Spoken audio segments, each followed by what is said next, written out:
안녕하십니까.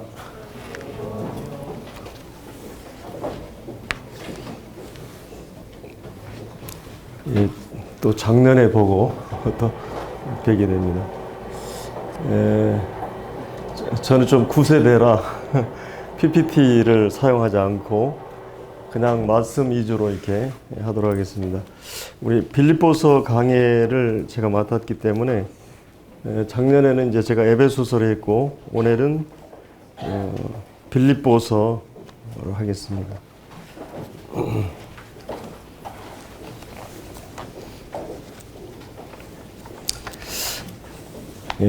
제가 작년에도 그 에베소 진행을 하면서 쫓기다시피 했기 때문에 올해는 좀 이렇게 핵심적인 것을 하려고 이제 생각을 하고 있는데, 그래서 이번에 이제 교환해 보면은 그 서론 부분은 제가 안 하고 바로 이제 그 1장 본문에 들어가서 말씀을 나누겠습니다. 먼저 우리 하나님 말씀 빌립보서 1장을 펴고 본문을 좀 읽고 나누겠습니다. 1장 1절로 6절까지 우리 함께 읽겠습니다. 시작. 그리스도 예수의 종 바울과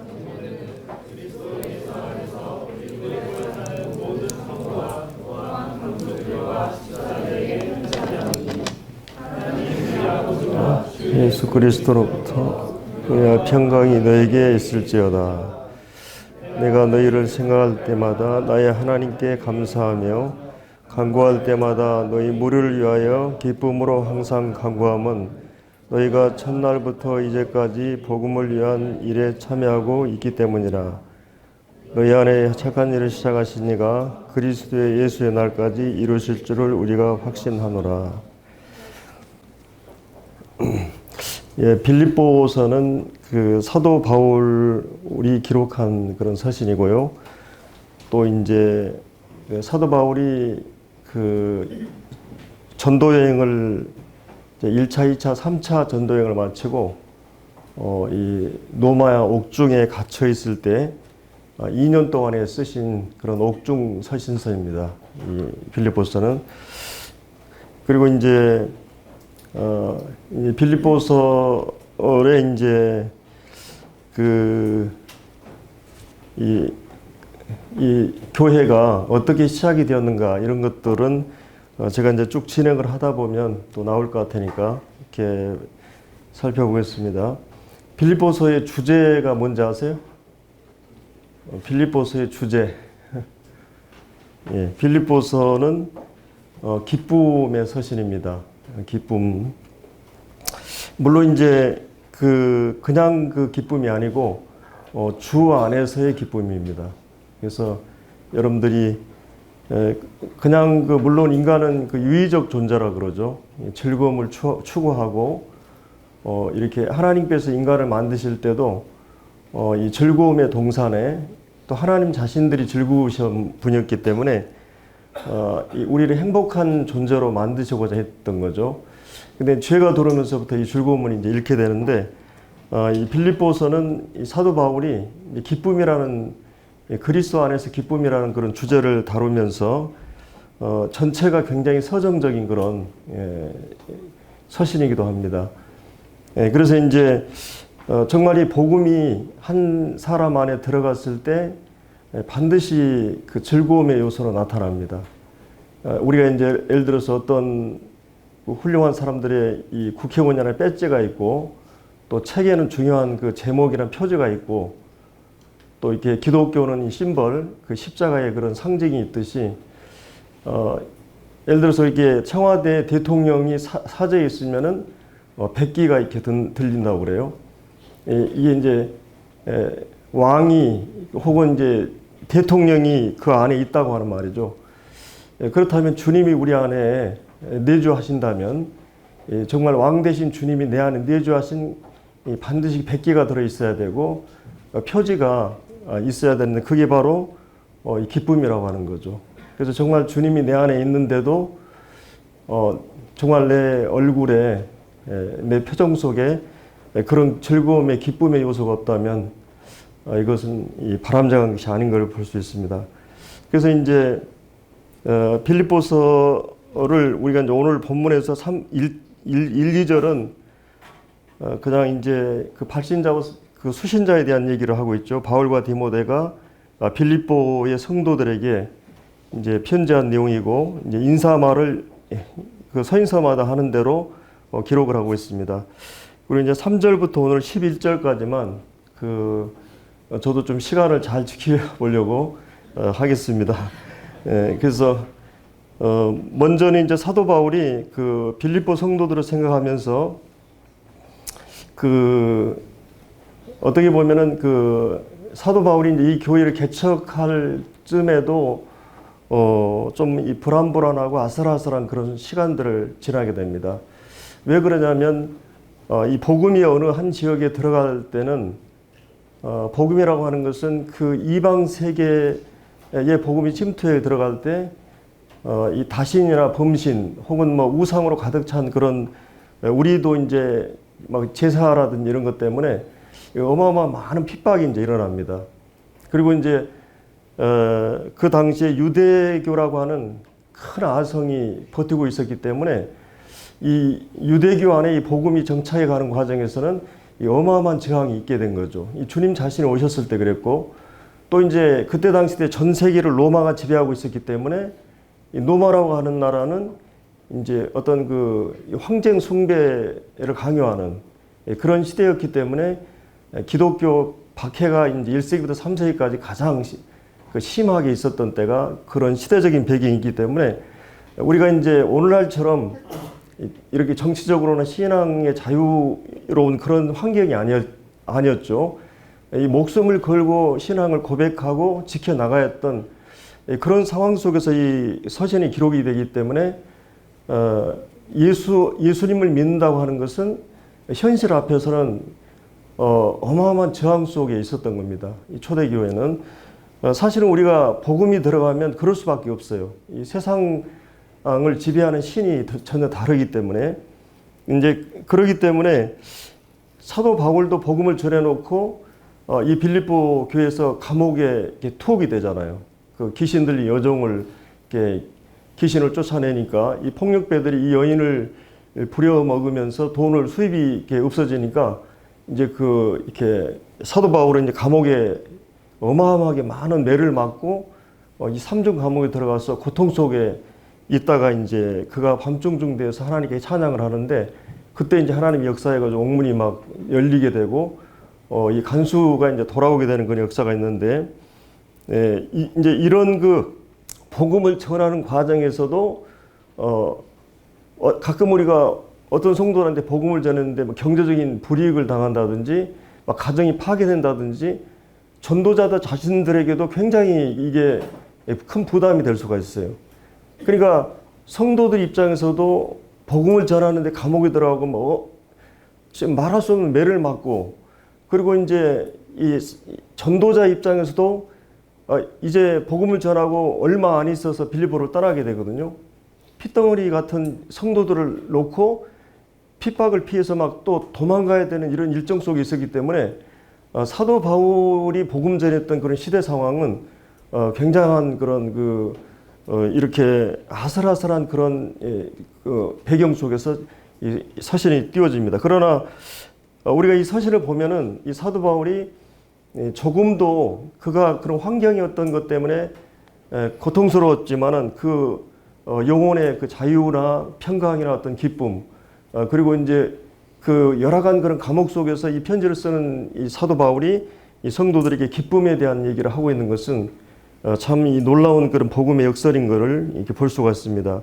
그래서 사도 바울이 여기서 이제 사도 바울이 지금 빌립보를 떠난 지가 아마 10년이 지났을 거예요. 이 편지를 쓸 당시에. 그리고 어떻게 보면 그때 당시 때는 이 통신이나 이런 이 교통이 발달되지 않았기 때문에 이렇게 인편을 통해서 사람들이 이렇게 걸음을 통해서 이렇게 이 정보가 전달되는 그런 시대이기 때문에 전혀 알 수가 없어요.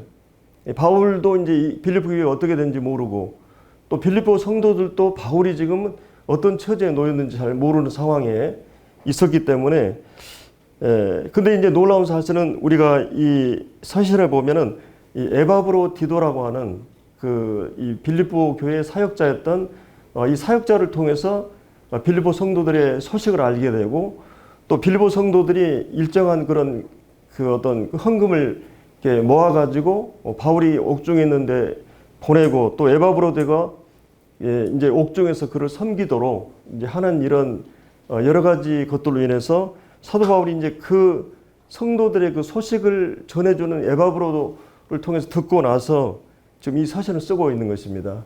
그 성도를 생각하면서.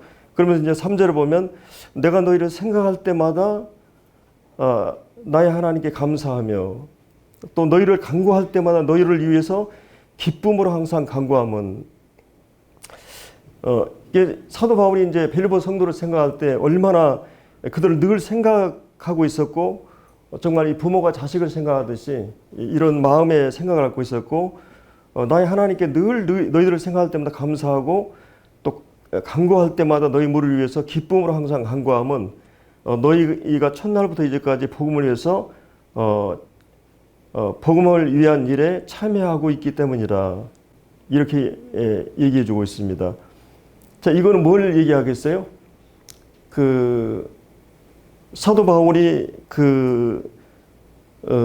빌립보 성도들이 자기를 향한 그런 물질적인 지원이나 또 이런 그들을 위해서 기도하고 있다고 하는 것을 이 사랑을 담아서 보내준 이런 것들을 확인하면서 사도 바울이 얼마나 기뻐하고 있는지, 그 기쁨의 어떤 이유나 사연이 5절에 나와 있는 대로 첫날부터 이제까지 복음을 위한 일에 참여하였다. 이게 이번에 주제 구절이죠. 참여했다, 교제했다, 코에노니아라는 이 헬라어인데 이 말하고 있습니다. 그러니까 이거는 사도 바울하고 빌립보 성도로 직접 만나서 한 교제가 아니에요. 어떤 우리가 이제 교제 그러면 이렇게 서로 만나서 서로 대화하고, 이 부모와 자녀라든지 부부라든지 또 연인이라든지 친구라든지 여러 성도들 간에 서로 만나서 마음을 나누고 또 삶을, 인격을 나누고 깊은 것을 나누는 것을 우리가 이제 일반적으로 교제라고 그러잖아요. 그리고 이상한 사실은 구원받은 성도들은 구원받은 성도라는 확인이 되면 어때요? 이게 자주 만난 사람처럼 교제가 자연스럽게 이루어지고 이렇게 자연스럽게 이렇게 섞여가는 걸 볼 수 있어요. 이게 이상한 것은 이 성도들의 만남이 그런 거잖아요. 거듭난 것이 아주 어린 형제들이, 학생들이 내가 참 복음을 통해서 구원받은 간증을 하게 되면 떠듬떠듬하는 그 말이지만 우리 참 마음으로 움직이거든요. 이게 이제 영적인 생명이 있는 게 확인되면 이 성도들 간에는 이런 영적인 교류가, 서로 소통이 이루어질 수 있는, 그것이 이제 교제죠. 근데 이제 여기서 사도 바울이 얘기하는 교제는 직접 만나서 하는 교제가 아니라 이 공동의 어떤 목표나 가치를 위해서 함께 어떤 물질을 나누어주고, 지금 이제 사도 바울은 전방에서 복음을 전하고 있고 후방에서 지금 어때요?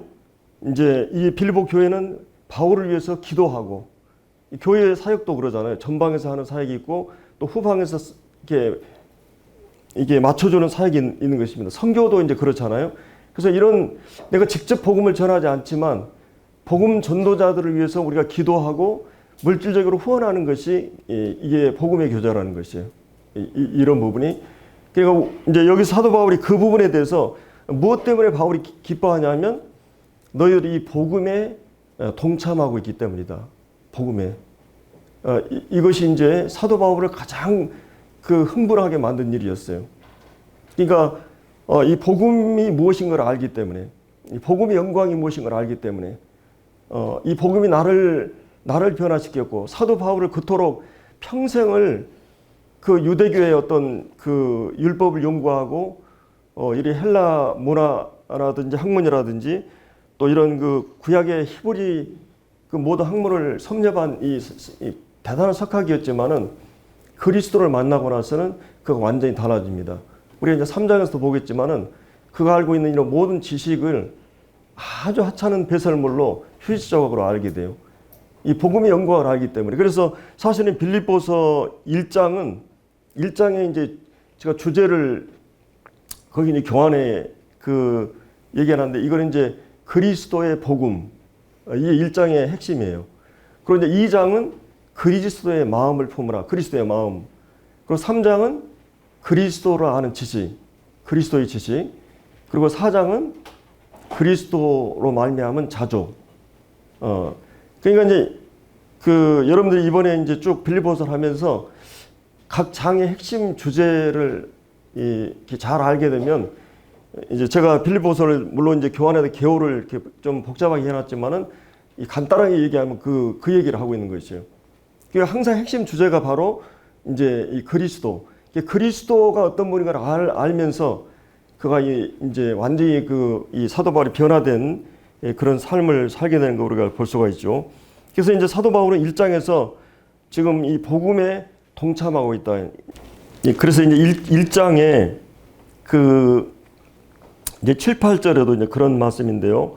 거기에 이제 6절에 보면은 너희 안에 착한 일을 시작하신 이가 그리스도 예수의 날까지 이루실 줄을 우리가 확신한다.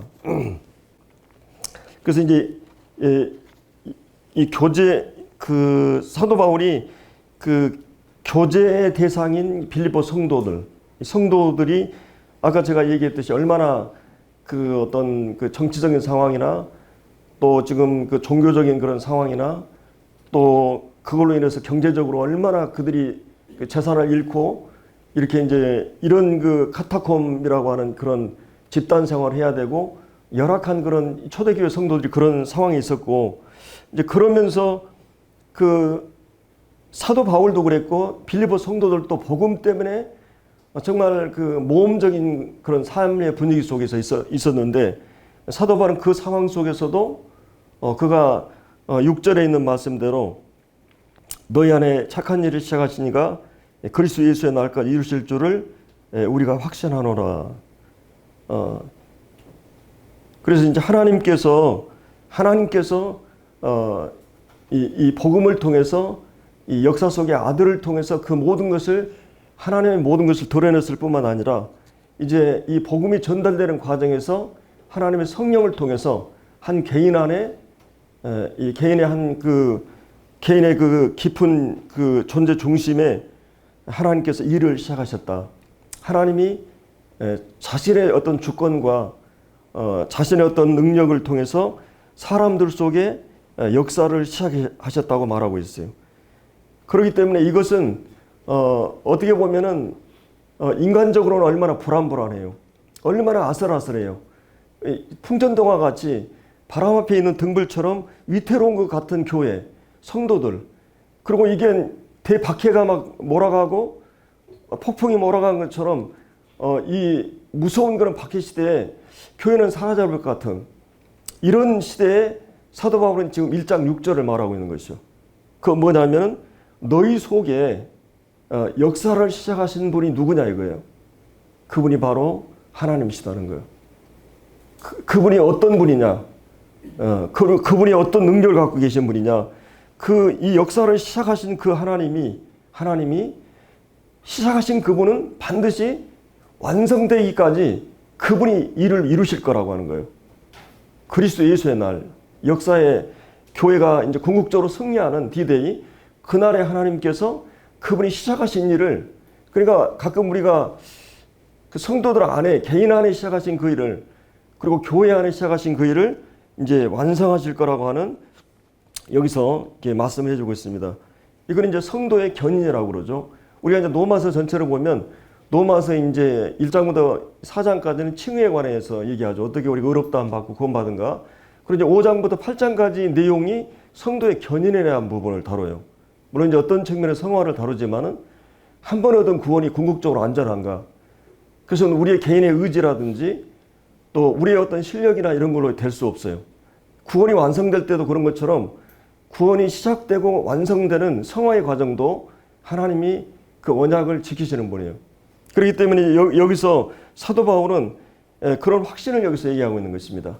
결코 이것이 때로는 내가 실패하고 넘어지고 때로 좌절하고 수없이 많은 시행착오를 겪어도 하나님이 우리 안에 시작하신 그 일을 결코 중단할 수 없다고 하는 거예요. 그리고 그분이 시작하신 일이기 때문에 하나님의 거룩한 그런 그 집념과 열정, 그 거룩한 열심이 마침내 이 일을 이루시고 말아요. 이 하나님의 의지의 선언이에요. 그래서 하나님이 한 번 시작하신 일을 누가 정죄하고 누가 대적하고 또 누가 하나님의 사랑에서 끊으리요. 하나님이 하신 일들에 대해서. 그래서 하나님의 사랑에서 우리를 끊을 수 없고 우리가 그리스도와 우리 연합해서 아무도 우리를 끊을 수 없다고 하는 것입니다.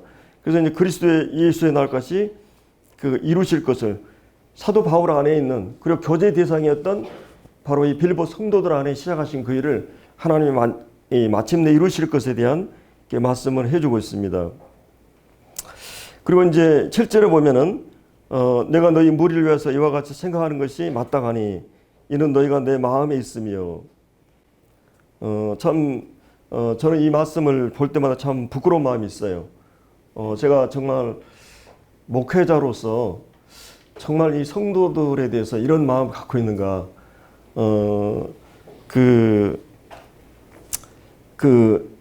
너희가 내 마음에 있다.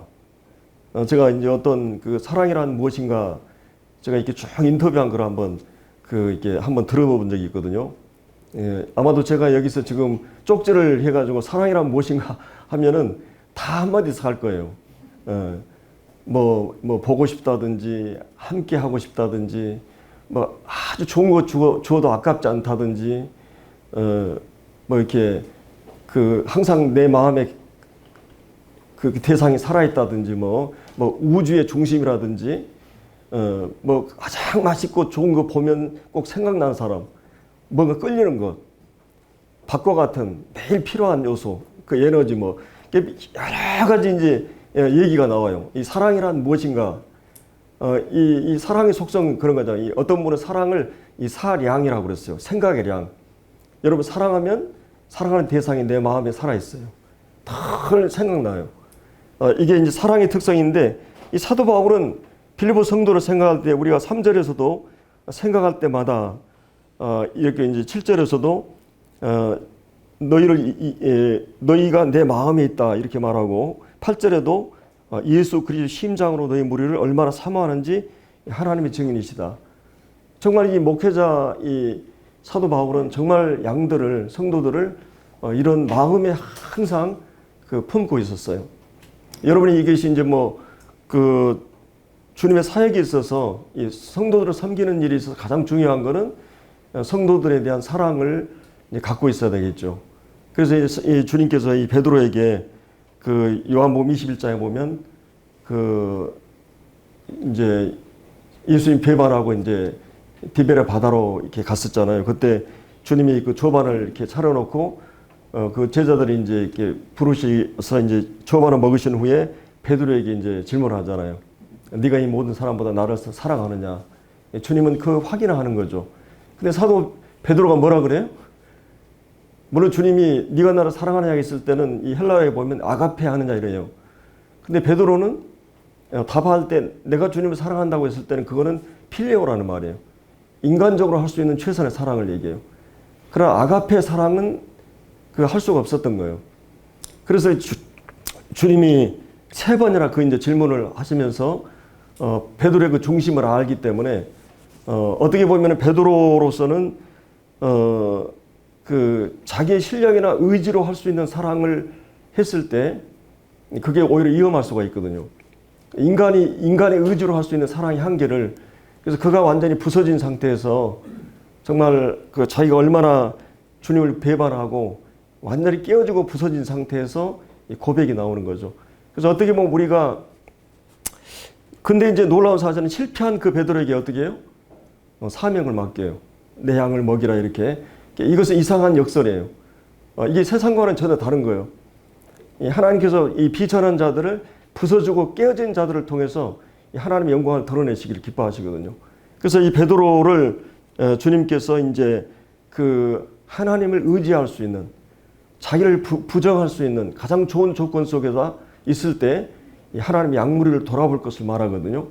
그래서 우리가 내가 어떤 실력을 가지고 내가 내 힘으로 지식으로 이렇게 해가지고 이 사역이 되어진 게 아니라 이 하나님의 성령의 은혜와 능력으로 되어지기 때문에 그런 그 얘기를 하는 걸 볼 수가 있죠.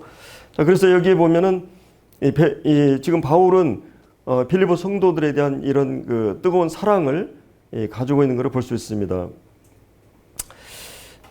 그리고 이제 7, 8절에도 같은 말을 하고 있죠. 그 나의 매임과 복음을 변명하고 확증함에 너희가 다 나와 함께 은혜에 참여한 자가 됐다. 이 똑같은 말은 5절에 있는 말씀처럼 그 복음을 변증하고, 여기는 이제 원래는 변증이라는 말이죠. 그리고 이제 확정한다. 이 변명한다는 말이 법정에서 그 증인이 이 증언할 때 쓰는 말이에요. 이 변명이란 말이 어떻게 보면 이제 로마서나 갈라디아서는 사도 바울의 변증서예요. 이 기독교 복음의 변증서예요. 이것은 물론 우리가 목격자로서 증언을 할 수도 있지만은 복음을 교리적으로 얼마나 심도 있게 이렇게 얘기하는지 몰라요. 우리 가끔 이제 김종원 형님이나 이 전도자들이 이 과학을 통해서 막 복음을 변증하고 이러잖아요. 어떤 분이 GNTV에 이런 소식을 전해왔는데, 북한 분인데 그 김종만 선생님, 아니 교수님 같이 말하면 하나는 안 믿을 사람이 없겠다고 그런 고백을 했다고 그래요. 그래서 우리가 복음을 이게 변증하는 사도 바울이 수없이 많은 그 공격이 있었어요. 예수 그리스도가 하나님 되심에 대해서, 그리고 예수 그리스도가 완전한 인간이 되심에 대해서 이런 부분에 이 초대교회는 어마어마한 공격이 있었잖아요. 우리가 살고 있는 시대는 모든 교리가 이 공격받는 시대에 살고 있어요. 네. 그래서 이런 그 시대 속에서 우리는 복음으로 잘 무장하고 이 하나님 말씀으로 잘 무장해야만이 이제 우리가 복음을 변증할 수 있습니다. 그래서 이제 사도 바울이 이제 이 전방에서 이 복음을 변증하고 확정하는 그 설득력 있게 해석하는 능력을 얘기해요. 확정하고 이런 일들을 위해서 하나님께서 나의 매임과 복음을 변명 확정함에 내가 다 나와 함께 이 은혜에 참여한 자가 됐다. 그래서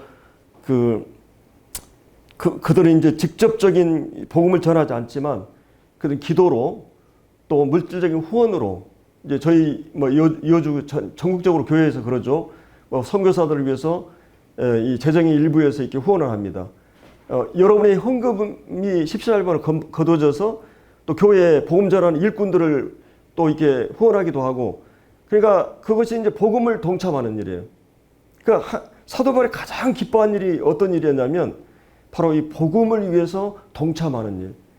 그래서 이게 그 일꾼들이 전심으로 일을 할 수 있게 되고 또 선교사들이 전심으로 그 일들을 복음을 위해서 이렇게 일할 수 있는 그 일들을 이런 후원자들 통해서 이루어진다고 하는 것이에요.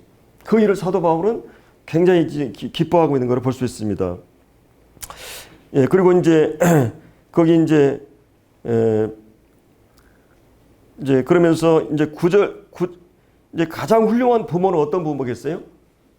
가장 훌륭한 부모는 늘 그 부모들의 가슴에는, 마음에는 자식들이 있어요. 예, 그렇죠? 예, 그리고 항상 이제 저희도 가끔 이제 아직 장모님이 구원을 안 받으셨는데 가끔 이제 우리 자매가 이렇게 전화를 하거나 이러면 자식들을 위해서 기도하라고 그래요. 그러면 어머님이 다른 건 못하는데 그걸 한다고 그럽니다. 그러니까 자식들이 잘 되기를 원하는 거. 이게 모든 부모의 간절한 소원이잖아요. 그래서 이 사랑하는 사람이 내 마음에 있고 그 사랑하는 사람이 잘 되기를 바라는 간절한 소원. 이게 이제 사도 바울의 여기 너희들을 향한 이 바울의 그 사랑에 대한 얘기를 하고 나서 9절에서 사도 바울의 기도가 나오고 있습니다. 9절, 10절, 11절에 우리 함께 읽겠습니다. 자, 시작.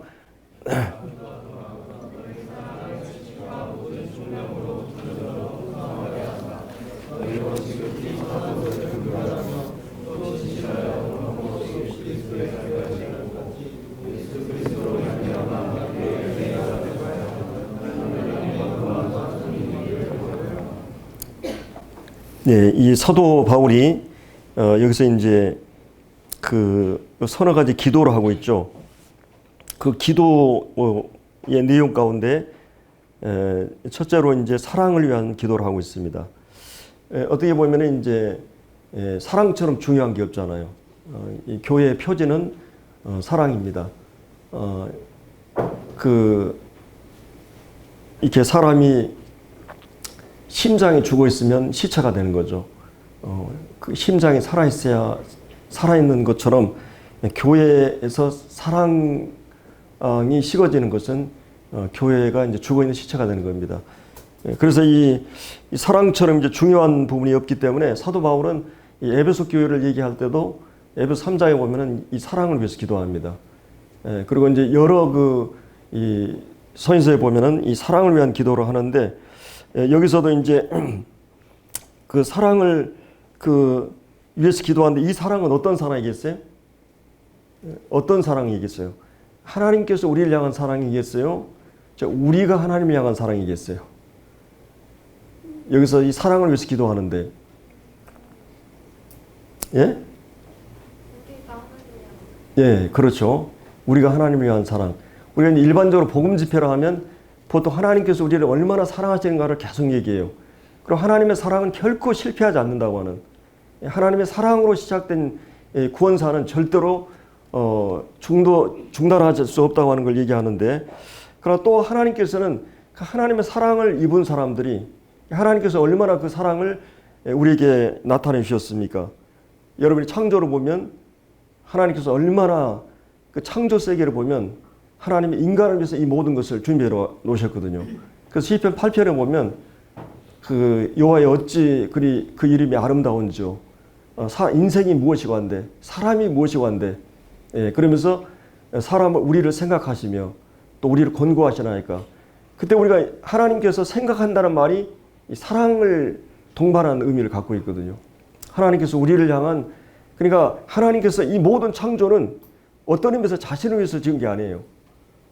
자신의 사랑의 대상이었던 피조물들을 위해서 준비한 거거든요. 이 자연, 우리가 이 마음으로 보면 얼마나 하나님께서 이 창조 세계에 우리를, 인간을 향한 사랑이 듬뿍 담겨 있어요. 뭐 어떤 나사 과학자들이 20만 가지 조건이 있어야만이 이 생명이 생존할 수 있다고, 지구에.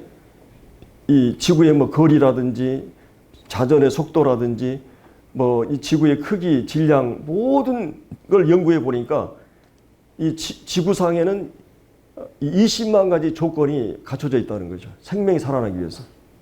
물이라든지 공기라든지 뭐 음식의 그 영양소라든지 모든 걸 분석해 보니까 하나님께서 인간을 그토록 헤아리시고, 이 과일마다 맛이 다르고, 이 물고기마다 맛이 다르잖아요. 소고기, 뭐 돼지고기 맛이 다 다르잖아요. 하나님께서 이토록 사람을 위해서 모든 것을 허락하셨다고 하는 거죠. 이렇게 하나님께서 인간을 향한 사랑이 창조 속에 넘쳐나 있어요. 하나님이 얼마나 우리를 사랑하시는가. 그리고 그 사랑이 가장 극적으로 드러난 장소가 어디예요? 예수 그리스도를 이 땅에 보내셔서 십자가에 죽게 하신 것이에요. 자, 이 하나님의 사랑을 깨닫고 경험한 사람은 반드시 그 사랑에 대해서 반응하게 돼 있어요. 우리 인간은 타락하면서부터 이기적인 사랑을 할 수밖에 없는 존재가 됐어요. 나를 위해서 하나님 모든 걸 수단화해. 모든 것을 자기를 위해서 사랑하게 돼 있어요. 그래서 아까도 우리가 결혼에 대한 얘기할 때 이게 좀 이렇게 훌륭한 뭐 남편 뭐 이게 너그러운 사람 막 이런 걸 선택한 모든 이유는 뭐예요? 즉 이기적이에요. 자기중심적이고. 우리 이제 그리스도인들은 이제 그러면 안 되겠지만은, 우리 인간은 이기적인 사랑을 뛰어넘을 수 없는, 그래서 하나님의 사랑으로 사랑을 해야 되는데, 그 사랑은 하나님이 아들을 통해서 보여준 사랑을 깨달은 자만이 할 수 있어요. 그래서 이제 다른 스스로 빛을 발광할 수 없잖아요. 이 반사체예요. 우리도 달처럼 그 사랑을 깨닫고 사랑을 비춤을 받으면서 반사적으로 하는 사랑이에요. 우리가 하는 사랑은. 그렇기 때문에 이제, 그런데 한 가지는 이 하나님의 사랑을 아는 자들이 하나님의 향한 사랑이나 성도를 향한 사랑을 하지 않는 것은 근본적인 사랑에 대한 경험이 없기 때문에 그래요.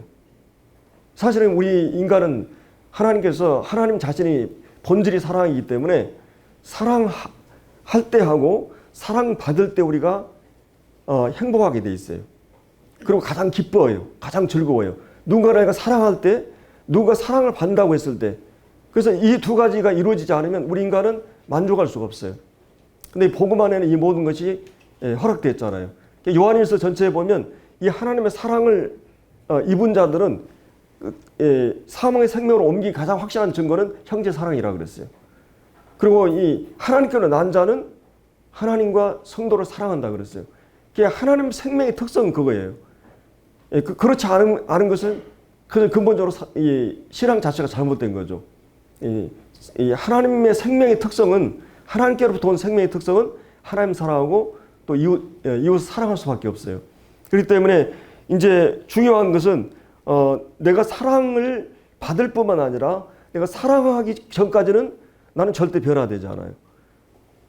여러분 가끔 이제 우리가 이제 막 완전히 망나니 막 청소년이 어느 날 이렇게 사랑에 빠졌어요.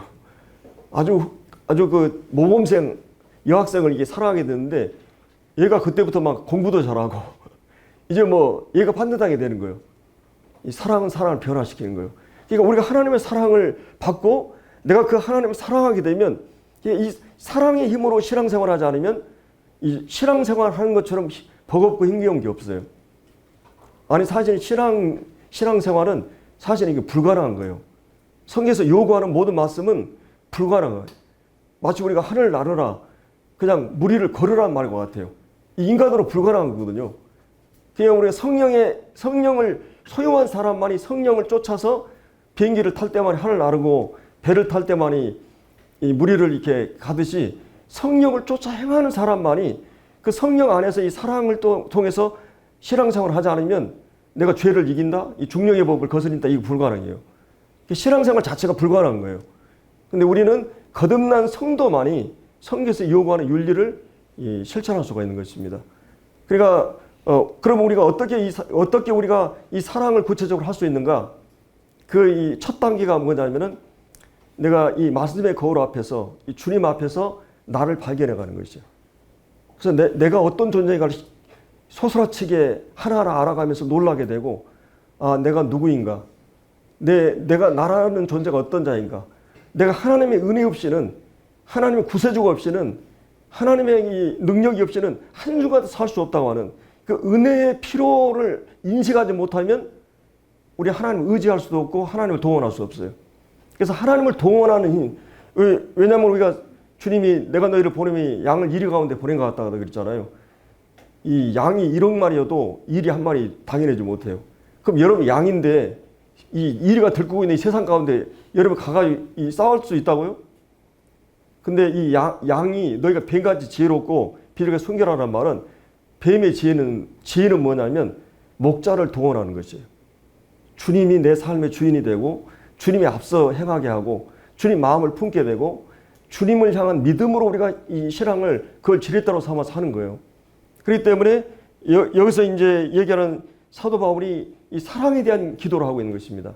사랑에 대한. 그래서 이 지식과 모든 총명.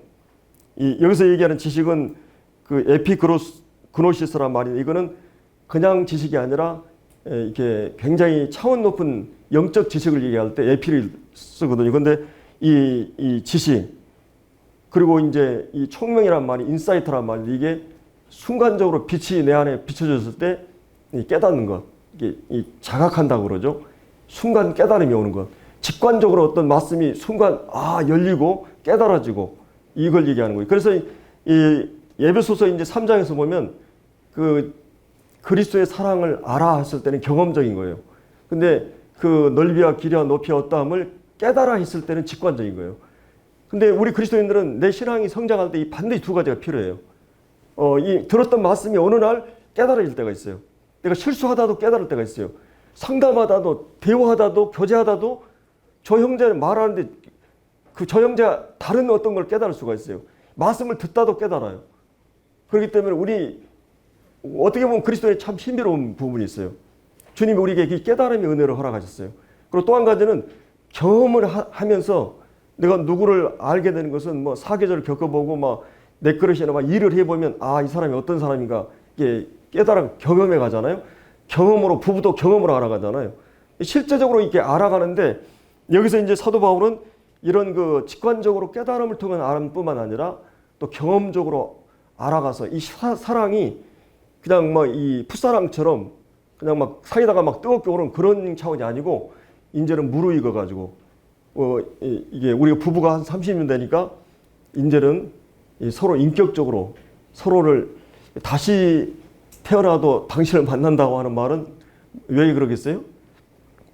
그것은 다시 시작하면 또 30년이 필요하니까 그래요. 그러니까 내 안에는 30년 겪어봤기 때문에 다 알잖아요. 서로가 얼마나 편해요. 서로가 서로를 가끔은 이제 갈등이나 이런 것들이 결혼하게 되면 실체를 알게 되죠. 이제 본 모습을. 그러니까 서로가 맞춰가는 싸움을 30년 해왔기 때문에 이제는 보조가 맞춰지는 거예요. 이제 인격적으로. 그러니까 인격이라고 하는 건 젊은 사람들은 별로 인격이 어려워요. 이게 시간이 필요해요. 그래서 여기서 사도 바울은 이 사랑을 위한 기도를 하고 있습니다. 그리고 이제 그런 어떤 영적인 상태가 될 때 지키 선한 것이 무엇인가 분별하게 돼요. 이 가치를 이제 눈을 뜨게 되면 가치가 뭔가를 알게 돼요. 제가 우리 그 진돗개가 한 마리 있는데 돈보다리 갖다 줘도 찢어버립니다. 그러니까 제가 삼겹 뼈다구 하나 갖다 주면 막 목숨 걸어요, 거기. 왜 그러겠어요? 그 개는 그거밖에 수준이 안 돼요. 우리 어린아이들한테 막 사탕봉지 갖다 주는 것하고 10,000원짜리 화폐 뭘 원하겠어요?